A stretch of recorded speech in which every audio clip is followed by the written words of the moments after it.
In a time when the line between science and magic was dangerously thin, healing began in rooms like this.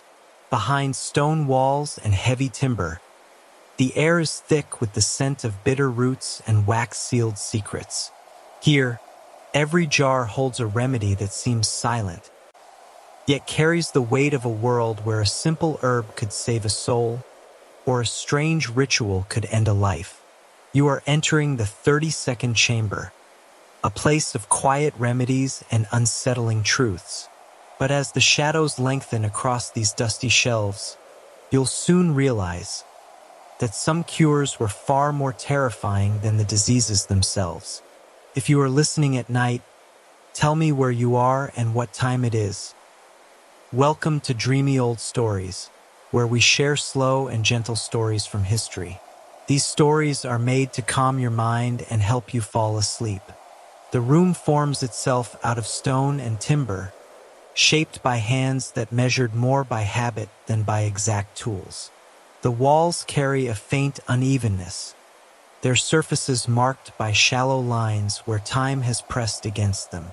Along one side, wooden shelves rise in careful layers, holding rows of small containers made from clay, glass, and metal. Some are sealed with wax that has hardened into soft ridges, while others remain loosely covered with folded cloth.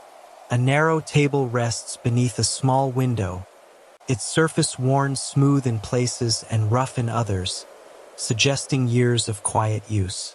A faint scent lingers in the air, one that shifts gently depending on where one stands within the room. Near the shelves, the smell leans toward dried leaves and bitter roots, carrying a dryness that settles at the back of the throat. Closer to the table, there is a softer note, something warmer, perhaps from oils that have soaked into the wood over time. The air feels slightly cool, though not sharply so, and there is a muted heaviness to it, as if it has absorbed the presence of many quiet hours. Light enters through the window in a thin, pale stream, touching surfaces without fully brightening them. At certain moments, there is a subtle movement that breaks the quiet arrangement of the space. A hand may reach toward a jar, lifting it with care, turning it just enough to examine its contents. A lid is removed, then replaced, the motion precise and unhurried. Dust shifts slightly in the narrow beam of light, disturbed by the smallest changes in air. A cloth is adjusted on the table, its folds straightened without urgency. These actions do not interrupt the room, but seem to belong to it, as though they have been repeated so often that they have become part of its quiet rhythm. Within this space, the sense of purpose does not present itself in clear statements or direct explanations. Instead, it settles slowly into the awareness of anyone who remains there long enough. The arrangement of objects, the careful placement of each item, suggests a system that is understood without being spoken aloud. There is no need for instruction or display, as the meaning exists in the quiet relationships between things. Over time, the room begins to feel less like a collection of materials and more like a presence, one that holds its knowledge in silence rather than offering it openly. The shelves reveal their contents more clearly when attention lingers on each object without haste. Small bundles of dried stems are tied with thin threads, their colors faded into pale browns and soft grays. Some jars contain powders ground to a fine consistency, their surfaces smooth and level as though untouched for long periods. Others hold thicker substances that cling to the sides, leaving slow trails where they have settled. The table carries marks that suggest repeated contact, faint circular impressions and shallow scratches that form no pattern but hint at quiet, repeated use over many seasons. The act of being inside the room carries a particular weight that is felt rather than explained. The air seems to press lightly against the skin, not in discomfort, but in a way that draws attention inward. Breathing becomes more noticeable, each inhale carrying a mixture of dry and earthy tones that linger for a moment before fading. The faint sounds within the space do not arrive all at once, but appear gradually, the soft shift of fabric, the nearly silent contact of wood against wood, the distant murmur of something beyond the walls that never fully enters. At times, the arrangement of the room shifts in ways that are so small they might pass unnoticed without careful attention. A jar is moved slightly forward on the shelf, its position altered by a few inches, changing the balance of the row it belongs to. A folded cloth is opened, then refolds with a different alignment, its edges no longer matching the exact lines they held before. A small fragment of dried material is separated from a bundle and placed on the table, where it remains for an uncertain length of time. These changes do not disrupt the room, but gently reshape its quiet order. Over time, the room begins to suggest a kind of understanding that is not spoken but gradually sensed. The objects do not explain themselves, yet their placement and condition imply a logic that feels complete in its own way.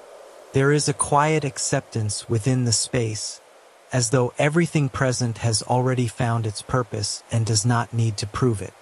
The longer one remains, the more the room feels less like a place of uncertainty and more like a contained world, where meaning rests beneath the surface, waiting without urgency to be noticed.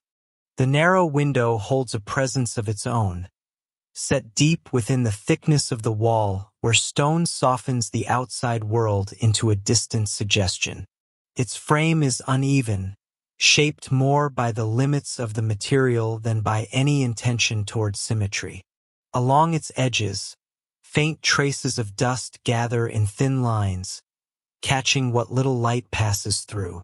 Beneath it, the table absorbs the shifting brightness throughout the day, its surface revealing different textures depending on how the light leans. In certain angles, the grain of the wood becomes more visible, rising gently like a quiet landscape. The experience of light within the room unfolds slowly, never arriving in a complete or overwhelming way. It stretches across the surfaces in narrow bands, leaving much of the space in a softened dimness. The brightness carries a muted warmth, though it does not reach far enough to change the overall coolness of the air. When it touches the jars, it reveals faint colors hidden within them, subtle greens, cloudy yellows, and deep browns that seem to exist only when illuminated.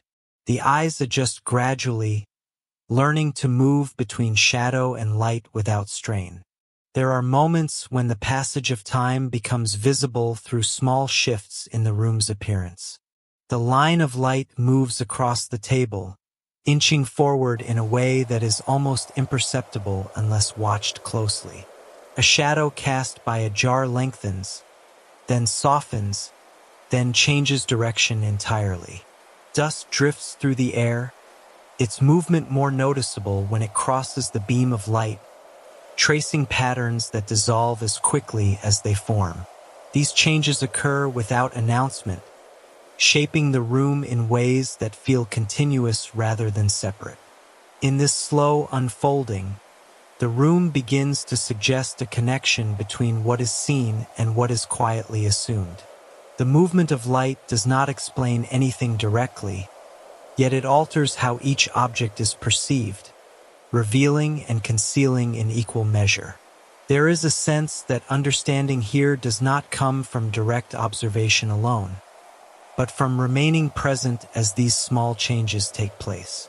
The room does not offer answers, yet it encourages a kind of attention that feels steady and unforced, as though meaning develops naturally over time rather than being sought. Near the far side of the room, a low stool rests beside a second, smaller table that carries a different set of objects.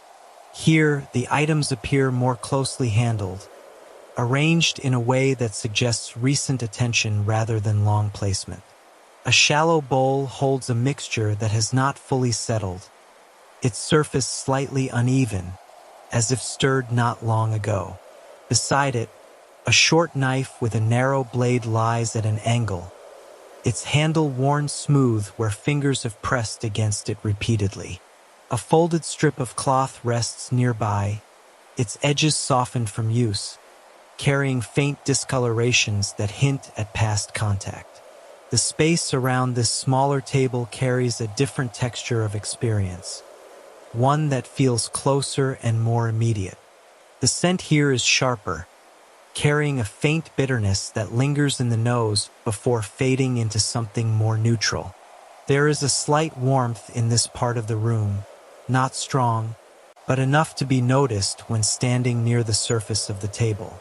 The quiet sounds here are more defined, the soft contact of materials against one another, the faint scrape of the blade when it is moved, the almost silent settling of the mixture within the bowl. A gentle sequence of actions sometimes unfolds in this corner, shaping the space through small, deliberate movements. A hand presses lightly against the contents of the bowl, adjusting their position, then pauses as if considering the texture. The knife is lifted and set down again, not used immediately, but repositioned with care. The cloth is unfolded, then folded once more, its shape altered slightly as it is returned to its place. These actions do not follow a strict order, yet they form a quiet pattern that suggests familiarity rather than improvisation. Within this part of the room, the sense of purpose feels closer to the surface, though it still avoids clear definition. The objects here seem to carry traces of intention that have not yet settled into stillness. There is a subtle impression that something is always in the process of becoming, even if that process unfolds slowly and without display. The room in this corner feels less like a finished arrangement and more like a space where quiet decisions are made, held gently, and allowed to take shape over time. Along the lower edge of the room, near where the wall meets the floor, a series of baskets rests in quiet arrangement. They are woven from coarse fibers, their surfaces uneven, with strands that rise slightly where the weave loosens over time. Inside them lie larger pieces of material, thick roots with rough skins, curled strips of bark, and fragments that retain a heavier weight than the finer contents on the shelves above. Some baskets lean gently against one another, creating small gaps where shadows gather, forming darker pockets that remain undisturbed. Closer to the ground, the air carries a deeper, more grounded scent that differs from the sharper dryness above. It holds a dense earthiness, something that feels closer to soil and damp surfaces, though the room itself remains dry. When breathing in this lower space, the sensation lingers longer, settling more fully before fading. The temperature here feels slightly cooler, as though the stone floor draws warmth downward. The faint rustle of fibers brushing against one another can sometimes be heard, a quiet sound that blends into the background without drawing attention. From time to time, one of the baskets is shifted, not lifted entirely, but adjusted just enough to change its position. A root may be turned, its orientation altered as if to inspect a different side. A piece of bark is separated from a larger cluster and placed aside, creating a small change in the arrangement. These movements are slow and measured, without any sudden motion, allowing the contents to settle again into their new positions. The changes remain subtle, yet they slightly reshape the balance of what rests within each basket. There is a sense, within this lower part of the room, that the materials here hold a quieter role, one that is less visible but no less present. They do not draw immediate attention, yet they seem to support the rest of the space in ways that are not directly observed. Their weight, their texture, and their placement suggest a foundation beneath the lighter, more visible objects above. Over time, This area begins to feel like a hidden layer of the room's quiet system, where meaning gathers in forms that are not immediately brought into view. Near the doorway, the threshold forms a subtle boundary between the inner space and what lies beyond. The wooden frame bears marks where contact has occurred over long periods, faint impressions left by hands and passing movement. The floor at this point is slightly more worn, its surface smoothed by repeated steps that have gradually altered its texture. A simple latch rests against the door, its metal dulled and softened, holding a quiet presence without drawing attention. When the door shifts even slightly, it reveals a narrow line of the outside, though it never opens fully without intention. The experience near this boundary carries a different quality, shaped by what enters and what remains outside. A faint current of air sometimes moves through the opening, bringing with it traces of scents that do not belong to the room, hints of damp earth, distant smoke, or the subtle freshness of open space. These impressions do not stay long, fading as the door settles back into place. The sounds here are also altered, softened echoes of distant activity that arrive without clarity, suggesting movement beyond without ever fully revealing it. Occasionally, the door shifts just enough to allow a brief transition between spaces. A figure may pass through slowly, pausing for a moment as if adjusting to the change in atmosphere. The movement is unhurried, with no sharp gestures, only a quiet crossing from one environment into another. The latch is lifted and returned with care, producing a soft, contained sound that does not linger. As the door closes again, the room gently reclaims its previous balance, absorbing the brief interruption without resistance. In this area, the room feels connected to something beyond itself, though that connection remains understated. The threshold does not divide sharply, but instead suggests a gradual shift between two states of presence. There is an awareness that the space is not isolated, that it exists as part of a wider world that touches it only lightly. Yet once the door settles and the faint traces of outside fade, the room gathers itself again, holding its quiet arrangement as if it had never been disturbed, allowing its meaning to continue unfolding inward.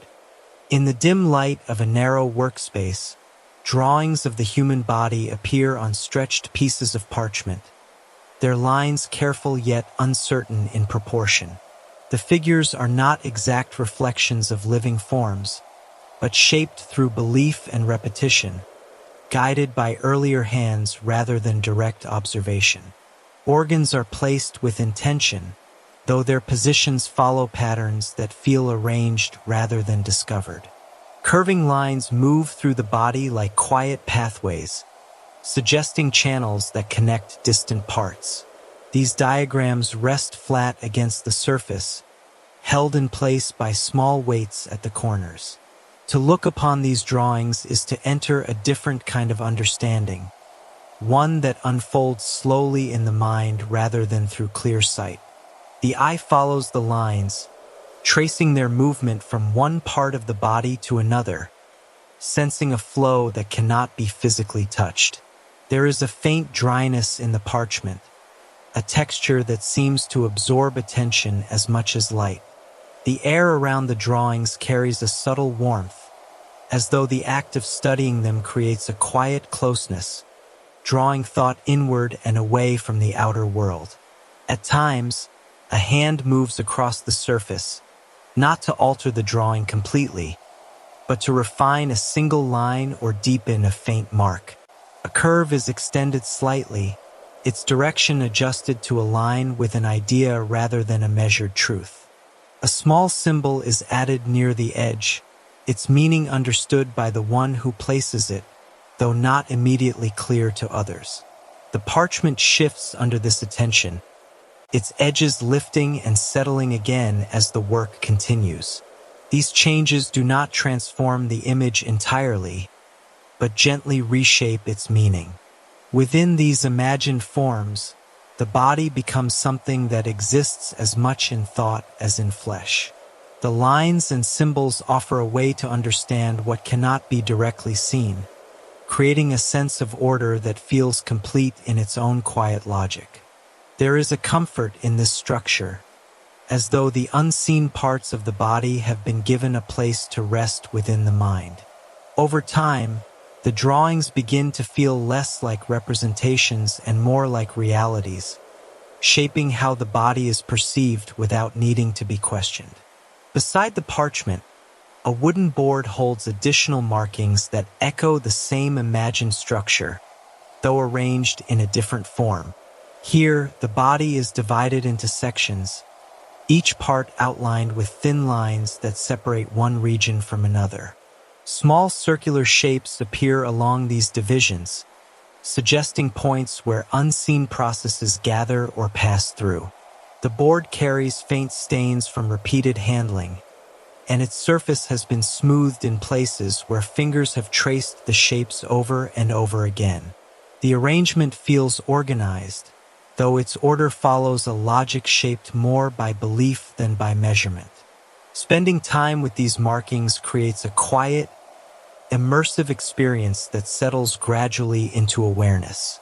The eye moves from one section to the next, pausing at each point where a line meets another, as if sensing a connection that extends beyond the visible.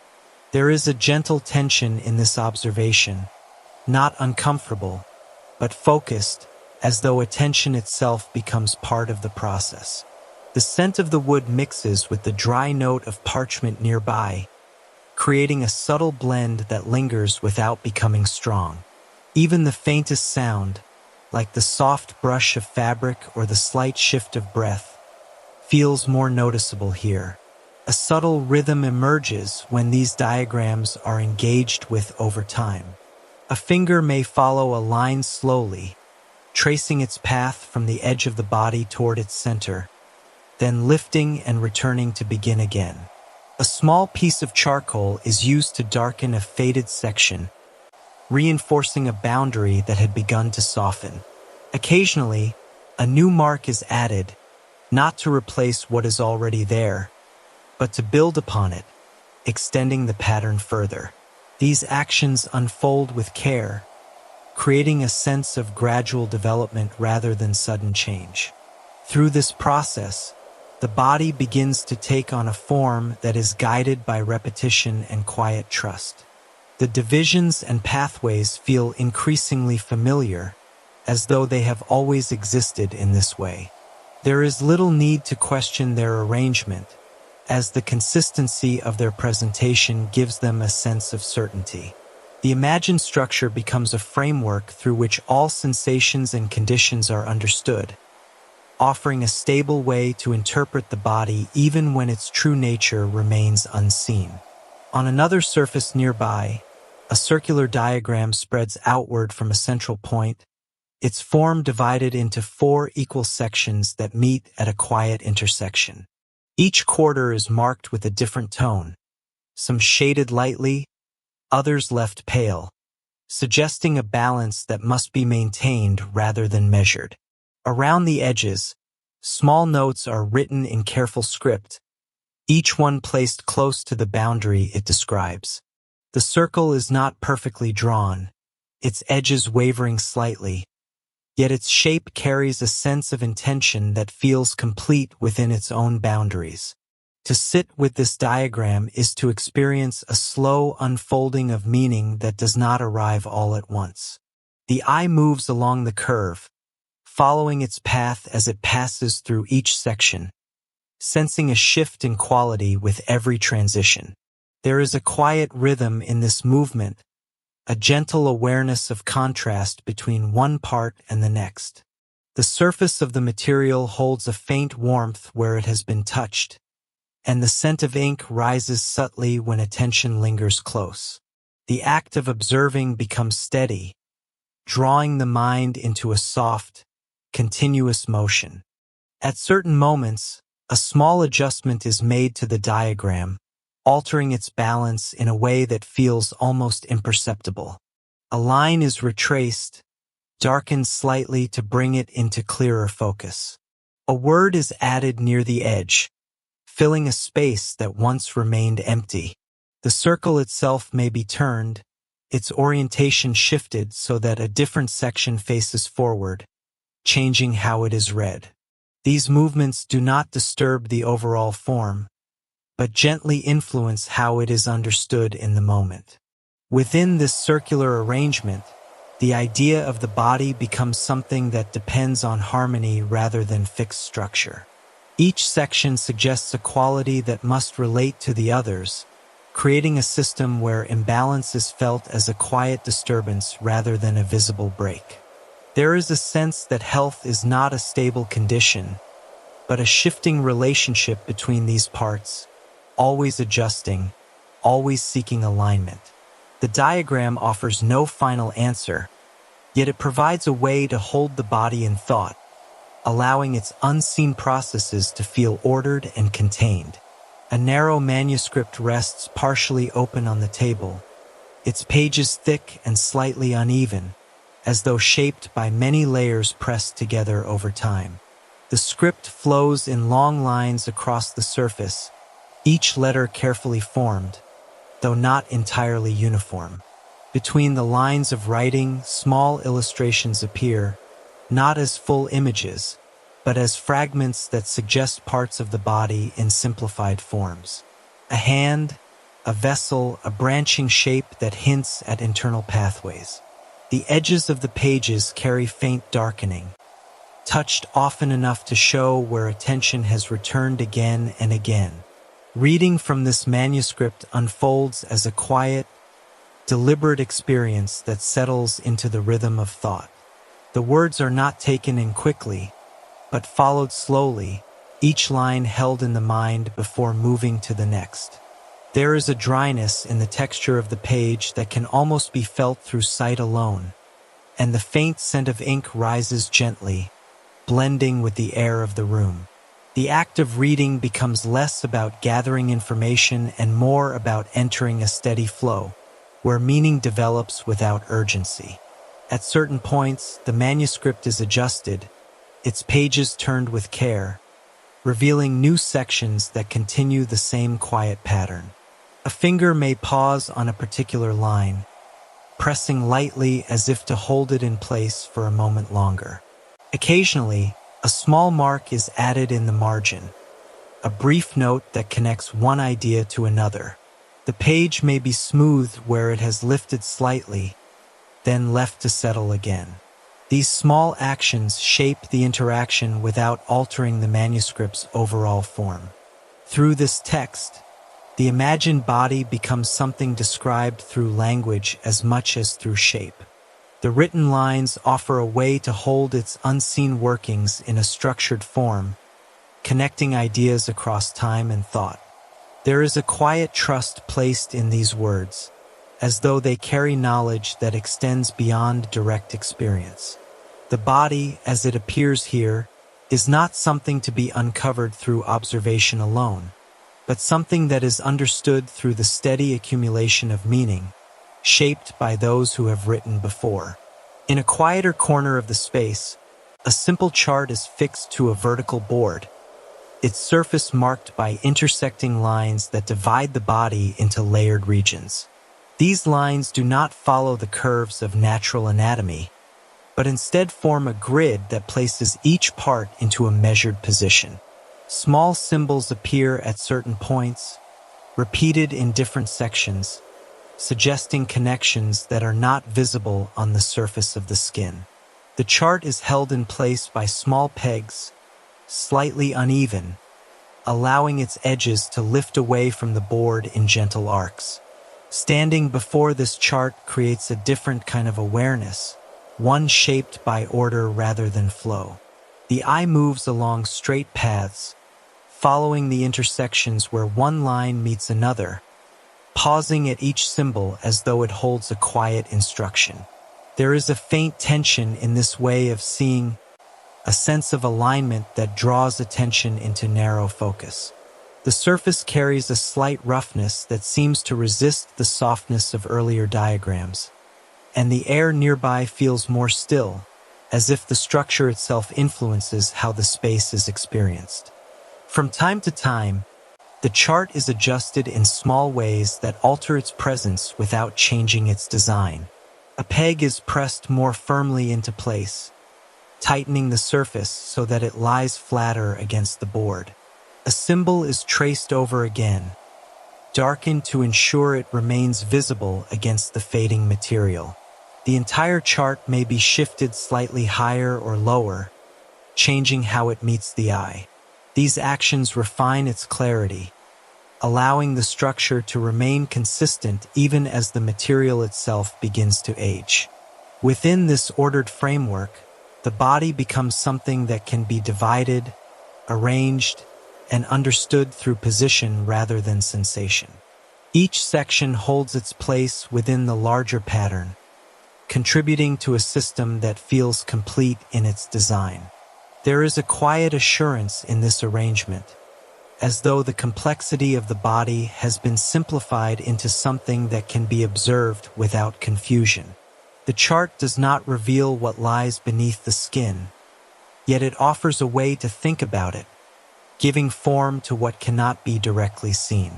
On a nearby surface, a small collection of loose pages rests without binding, their edges uneven and slightly curled where they have been handled many times. Each page carries a different variation of the body's imagined form, some drawn with heavier lines, others barely marked as if still unfinished. The figures do not align perfectly with one another, and small differences appear in the placement of shapes and symbols. A vessel may sit higher on one page and lower on another, while certain pathways shift direction slightly, suggesting that these ideas are held with flexibility rather than fixed precision. To observe these pages together creates a layered experience, where the eye moves back and forth between versions, noticing subtle contrasts without fully resolving them. The faint sound of paper touching paper emerges when one page is lifted, a soft friction that fades as it settles again. There is a gentle dryness in the air around them, and the slight movement of breath can cause the corners to rise and fall almost imperceptibly. The presence of multiple interpretations invites a slower attention, one that lingers on differences rather than seeking a single, clear answer. At times, one of the pages is drawn forward, separated from the others and placed more centrally on the table. A hand smooths its surface, pressing lightly along its edges to flatten it for closer viewing. Another page may be set beside it for comparison, their forms examined side by side. A small mark is added, not to correct, but to note a difference or extend an idea further. These actions do not aim to settle the variations, but to hold them in relation, allowing each version to contribute to the broader understanding. Within this gathering of shifting forms, the body becomes something that is continuously shaped through thought rather than defined once and held unchanged. The differences between the pages suggest that certainty is not required for the system to feel complete. Instead, there is a quiet acceptance of variation, as though each version offers a partial view that gains meaning when placed alongside others. Over time, the imagined body settles into the mind not as a single image, but as a collection of possibilities, gently held together by belief rather than exact knowledge. The table stands closer to the center of the room in this moment, its surface cleared except for a small arrangement of tools placed with quiet intention. A shallow bowl rests near the edge, its interior pale and smooth, reflecting a faint trace of light. Beside it lies a narrow blade, its metal surface dulled from repeated use, its handle shaped to fit the hand that holds it. A strip of cloth is folded carefully, its edges aligned, while a second, thicker piece rests nearby, prepared for a different purpose. The arrangement forms a simple order, one that suggests familiarity rather than display.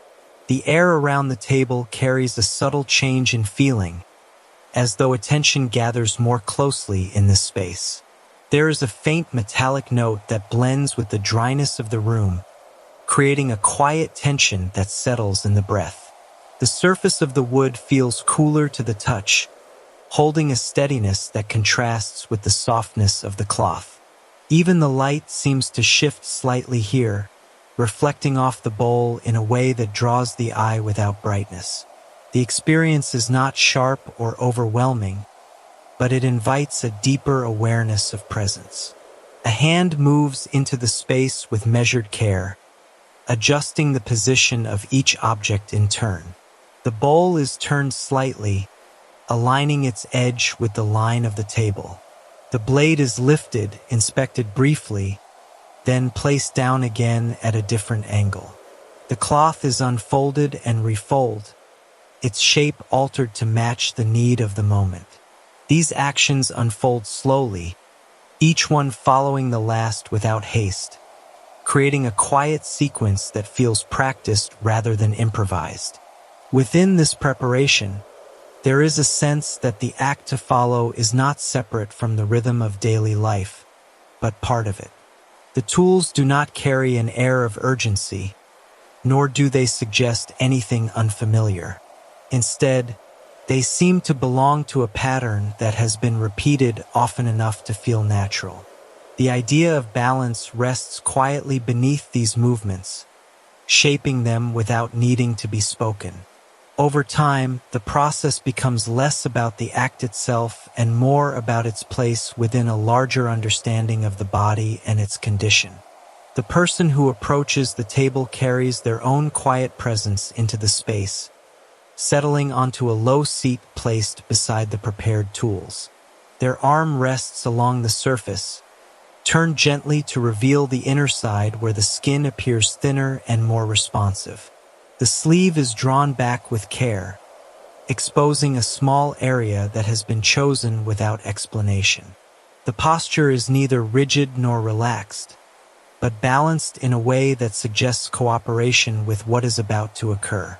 Nearby, the bowl and cloth remain within reach, their positions unchanged, waiting to be used as part of a familiar sequence. The atmosphere shifts in a way that is felt more through the body than through sight. The skin along the arm senses the cooler air, while the surrounding space seems to narrow into a closer awareness.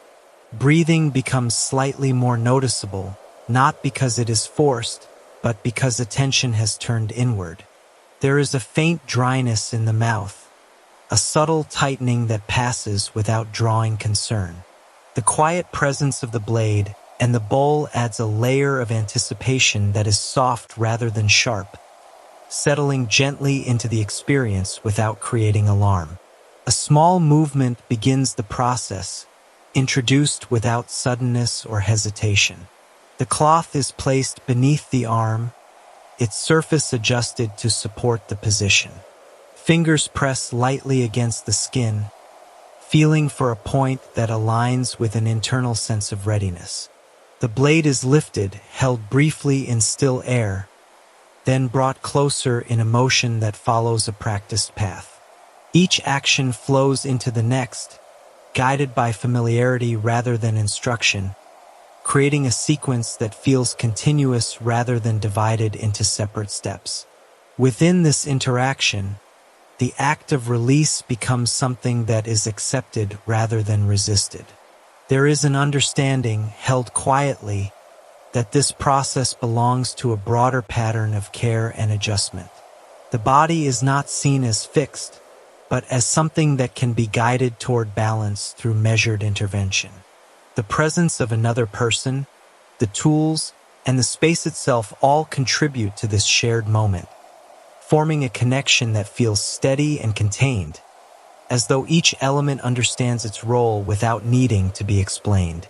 A small, quiet moment follows as the first sign of change appears on the surface of the skin, subtle yet clearly observed within the careful arrangement of attention. The arm remains supported by the cloth, its position steady, while the bowl is drawn slightly closer, aligned beneath the point of contact.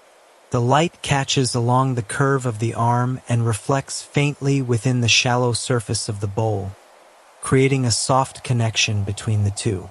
The tools remain within reach, their placement unchanged, while the space adjusts itself around this new focus. The experience within this moment unfolds gradually, shaping awareness through a quiet sequence of sensations. There is a gentle warmth that begins to spread, not sudden, but slowly expanding outward from a single point. The air feels closer, as though it settles more firmly against the skin, carrying with it a faint metallic tone that lingers in the breath. The presence of the bowl, the cloth, and the steady hand nearby creates a contained environment, where each sensation feels held within a defined boundary rather than dispersing into the wider room. A measured rhythm begins to form, not imposed from outside, but emerging through the natural progression of the process. The bowl is adjusted slightly as its contents gather, its position refined to match the flow. The cloth absorbs what it meets, darkening in small areas that mark the passage of time in a way that feels gradual rather than immediate. The hand that guides the process moves with quiet precision, making small corrections that maintain balance without interrupting the sequence. Each movement is deliberate, yet unforced, allowing the process to continue in a steady course. Within this unfolding, time begins to feel less tied to external measure and more connected to the process itself. The passing moments are not counted, but sensed through the changes that occur within the space. There is a quiet trust that the act will reach its natural conclusion when the balance it seeks has been approached. The body is understood here not as something fixed, but as something that moves through phases, guided by actions that align with its perceived needs. In this way, the experience becomes less about duration and more about the gentle progression toward a quiet equilibrium. A faint sequence of attention unfolds between the two individuals within the space, shaped through small gestures rather than spoken exchange. The person seated at the table keeps their arm extended, while the other remains nearby, adjusting position only when needed.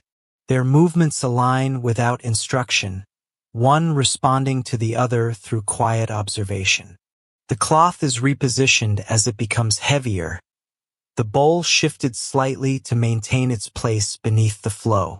There is no interruption in their coordination, only a steady awareness that allows each action to follow naturally from the last. The shared presence creates a subtle atmosphere that is felt more in the connection between them than in any single sensation. The air seems to carry a quiet acknowledgement of what is taking place, holding both individuals within a contained experience. Breathing settles into a slower pattern, not synchronized exactly, but influenced by the same calm environment. The faint sounds of movement, the touch of fabric, the gentle contact of objects, all blend into a soft continuity that surrounds them without drawing attention away from the task. From time to time, a slight adjustment passes between them, marking a shift in the process without disrupting its flow. The seated figure may alter the angle of their arm, responding to a quiet signal of discomfort or fatigue. In response, the other adjusts the cloth or repositions the bowl, maintaining the alignment that supports the process. The blade is set aside once its role is complete, placed carefully where it will not interfere with what follows. These changes occur without hesitation, guided by familiarity rather than deliberate instruction. Within this interaction, there is a sense that the process belongs not only to the individual body, but to the relationship between those present. The act of care becomes something shared, shaped by mutual awareness rather than authority. The absence of spoken direction allows the moment to remain calm, free from urgency or tension.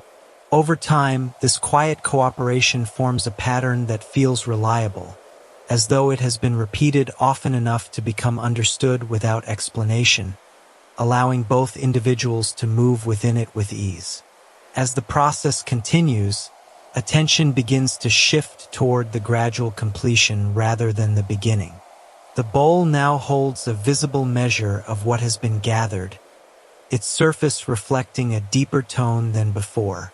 The cloth, once neatly folded, has taken on a softer, heavier form, shaped by its use. The arm remains extended, though its position has changed slightly, resting with less tension than earlier. The tools that were central at the start now sit further back on the table, their presence reduced, as though their role has quietly passed. The experience at this stage carries a different quality, one that feels less focused on anticipation and more on release. The earlier sharpness in the air softens into something calmer, and the faint metallic note becomes less noticeable. The body seems to settle into a quieter state, where each breath feels deeper and less observed. The surrounding space reflects this shift, holding a gentler atmosphere that no longer centers on a single point, but spreads more evenly across the room. Even the light appears softer, resting on surfaces without drawing strong attention. A sequence of closing actions begins to unfold, marking the transition toward completion. The cloth is lifted and adjusted, pressed gently against the arm in a way that signals the end of the process. The bowl is moved slightly aside, no longer needing to remain directly beneath. A clean piece of fabric is brought forward, replacing the earlier one, its surface fresh and unmarked. The hand that has guided the process now moves with a different intention, focusing on care rather than continuation. Each motion carries a sense of conclusion, though it arrives gradually. Within this phase, the idea of balance feels closer, not as a sudden achievement, but as a quiet approach toward steadiness. The process does not announce its end, but allows it to emerge through these small, deliberate actions. There is a sense that the body has been guided through a cycle, one that moves from preparation to release and toward a gentle restoration. The experience settles into a softer awareness, where the need for action fades, leaving behind a calm understanding that something has shifted, even if it cannot be precisely measured. The moment after completion unfolds in a slower, more dispersed way, as attention moves outward from the focus center of the table. The arm is gently withdrawn and covered again, the fabric settling back into place with a softness that follows the earlier care. The bowl is carried away from its position and set at a distance, no longer central to the space. The cloths are gathered, some set aside, others folded again into a simpler shape. The tools remain present, though their arrangement begins to loosen, no longer held in the same careful alignment that marked the beginning. The atmosphere shifts toward a quieter openness, where the intensity of the earlier process gives way to a broader sense of ease. The air feels lighter, as though something within it has been released along with the act itself. Breathing returns to a more natural rhythm, no longer shaped by close attention. The faint sense that once seemed concentrated now dispersed gently, blending into the background of the room. There is a softness in this transition, a gradual return to a more ordinary experience that does not draw focus to any single detail. A few final actions take place, each one small yet purposeful in closing the sequence. The table is cleared in sections, objects moved away or returned to their earlier places. The cloth used at the end is adjusted once more, ensuring it rests comfortably against the skin. The seated figure rises slowly, pausing for a moment before stepping away, as if allowing the body to settle into its new state. The other remains briefly, observing the arrangement, then begins to restore the room to its broader order. In this quiet aftermath, the meaning of the process lingers not in visible signs, but in a subtle shift that is felt rather than seen. The idea of balance remains present, not as a fixed condition, but as something that has been gently approached. There is no clear boundary between the act and what follows, only a smooth transition that allows the experience to settle into memory. Over time, this moment becomes part of a larger rhythm, one that repeats in different forms, shaping how the body is understood within the steady passage of days.